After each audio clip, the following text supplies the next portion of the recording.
Shawon Respress. My dear brother is in the house. Thank you, and he's bringing about change and transformation, man. I'm excited, I'm telling you, about what you are doing. Before we get into that, Shawon, talk to me about your humble or your interesting beginnings. Okay. Pastor Miles, the first thing I would probably have to say is it's a big shocker to most people in this position as a CEO and the founder of Opening Gates, is that I have a former experience with foster care myself. I myself was a state ward growing up in the system. How is that, Sean? Because I just don't want to glance over that. How did you find yourself in that situation? What happened? Well, my mother was in and out of prison throughout my entire, unfortunately, my entire childhood. My brief memories of my mom was visiting her doing the visitations at the prisons on the picnic tables. My father was in the Army when I was a little guy, and once he got home, he came home with an addiction. And that addiction took him out of the household. So I never really bonded with my father. I never really had that experience. And we found him deceased due to a drug situation and circumstances. So that traumatic experience is what led me into that system. But thank God for my grandmother. Like many stories about the grandma and the grandfather. I was going to ask you, Shawon, because that's tragic. Yes, your mom is in and out of jail. Your dad succumbs to the spirit of sorcery, which is drugs, alcohol, and then you literally have no one for the most part, and you get caught up in the system. How long was that you were part of the system?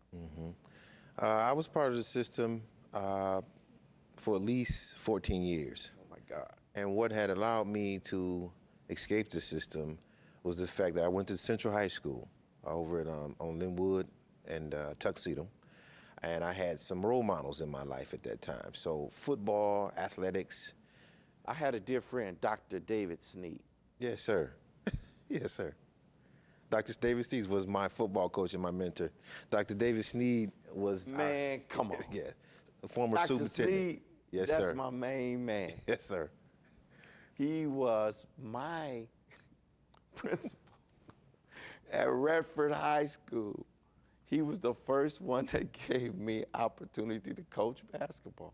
Yes, sir. I attended Xavier University and was the assistant coach at Oakland Community College. We won the national championships back in 1986, and I went to Redford. So Dr. Sneed was there, and then I had another awesome principal right after him. Dr. McLean came after him.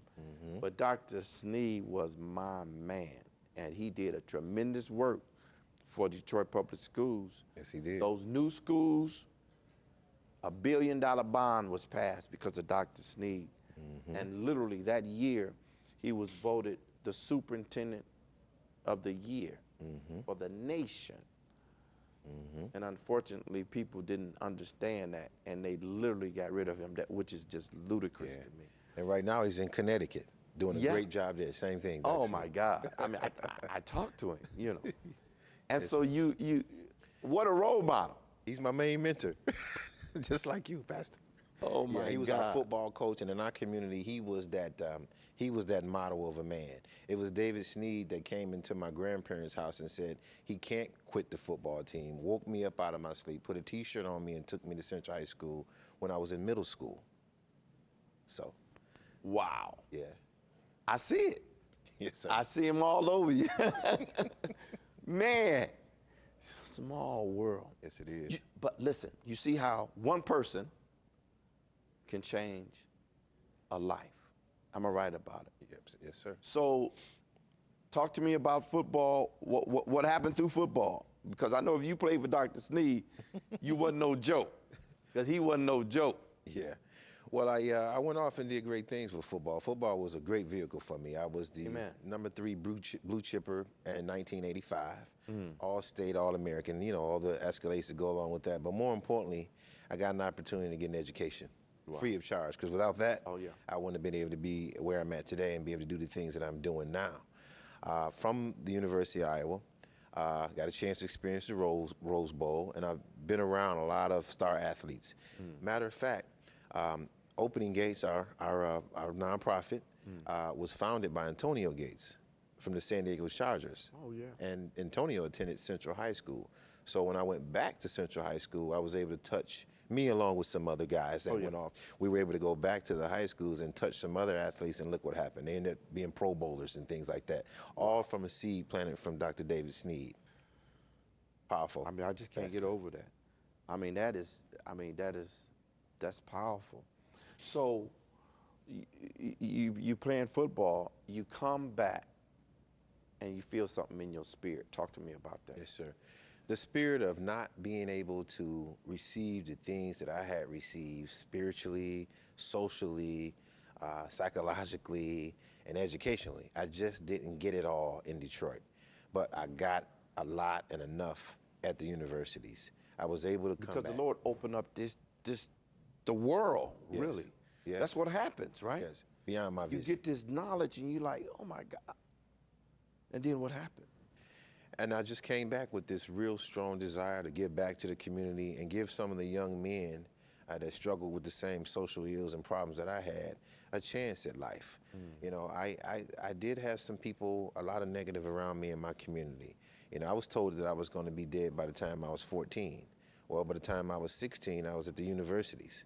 I might have been in the remedial classes, but I was in the university getting an education.